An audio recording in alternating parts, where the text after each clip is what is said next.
ওতে টমেটো, কাজু বাদাম আর কাঁচা লঙ্কা, পোস্ত একসাথে সিদ্ধ করে নেব, তারপর ওটাকে পেস্ট করে নেব, হয়ে যাবে।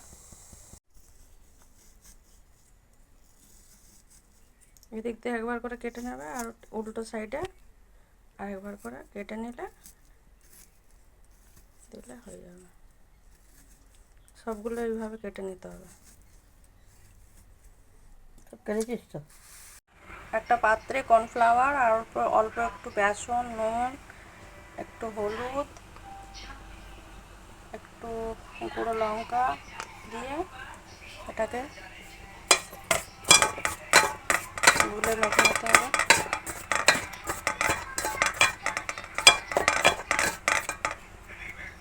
জল দিয়ে পাতলা করে গুলে নিতে হবে।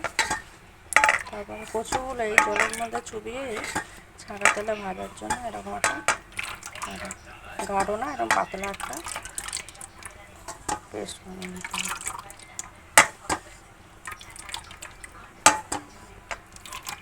একটু ভালো করে নিতে হবে যেন কোনো লাম্পস না থাকে তাতে। এবারে সব কচুগুলো এরকম করে ভালো করে জল নিগড়ে এই ডোটার মধ্যে দিয়ে দিতে হবে। ডোটার মধ্যে এরকম করে সব ভালো করে দিতে হবে।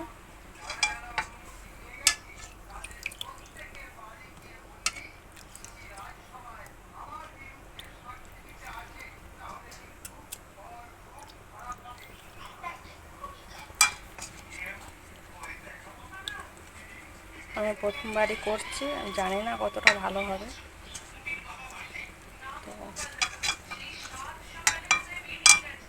কচুর শেপ হয়তো ভালো করে দিতে পারিনি, কিন্তু আমার মনে হয় টেস্টে কোনো রকম উল্টোপাল্টা না হওয়ারই কথা।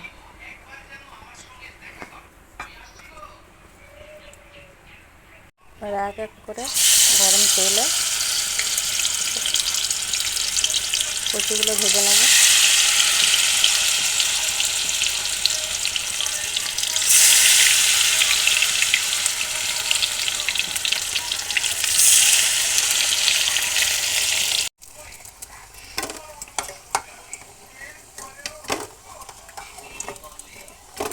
ভাজা হয়ে গেছে, সবগুলো এইভাবে সব ভেজে নিতে হবে লাল করে।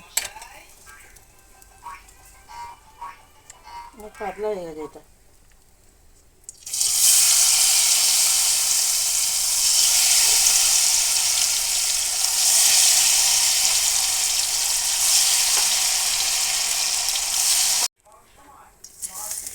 তেজপাতা, লঙ্কা, গরম মশলা,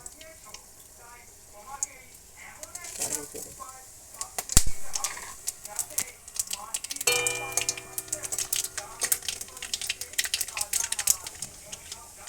টমেটো আর কাজু পোস্তর যে পেস্টটা সেটা দিয়ে দেবো।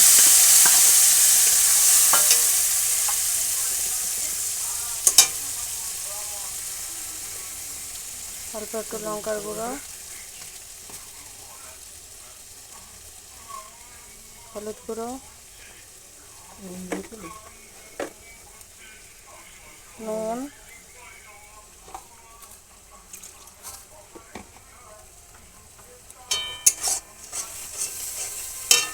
যারা সস খেতে চায় তারা সস দিতে পারে। আমাদের বাড়িতে সসটা ঠিক অতটা পছন্দ করে না, একটু অল্প চিনি, তাই জন্য আমরা ওটা স্কিপ করেছি। যারা পছন্দ করে তারা অল্প একটু চিলি সস বা টমেটো সস দিতে পারে।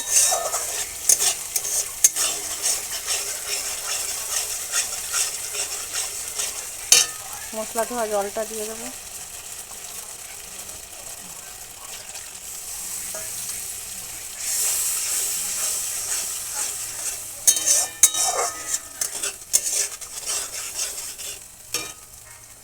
মশলাটা একটু হোক, তেল বেরিয়ে গেলে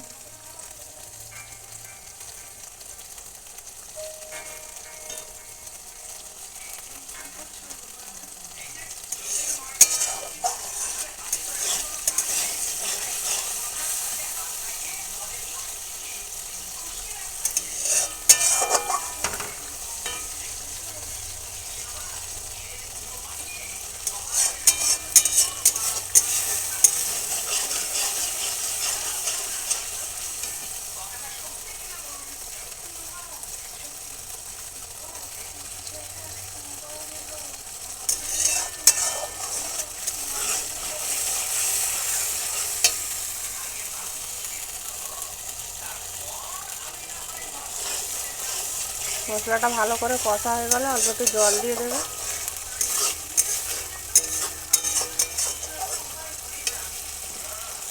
তেল ছেড়ে গেছে, এবার একটু জল দিয়ে দিতে হবে।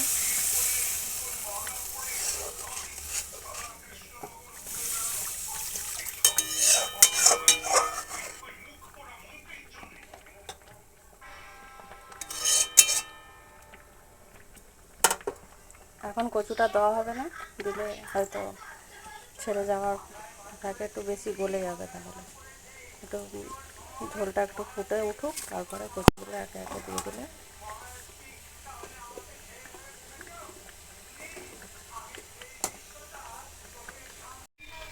এগুলো ঝোলটা ফুটে গেছে, এবারে আস্তে আস্তে কচুগুলো এতে ছেড়ে দেবো।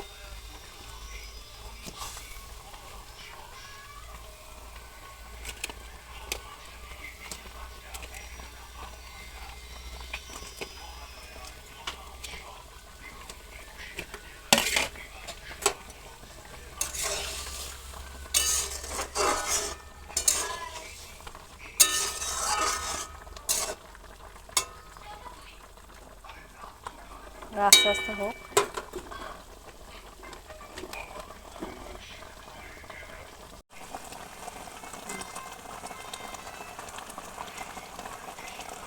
হয়ে গেছে তরকারি,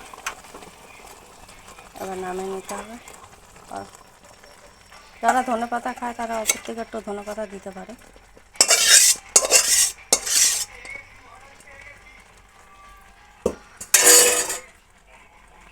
হয়ে গেছে মান কচুর কালিয়া।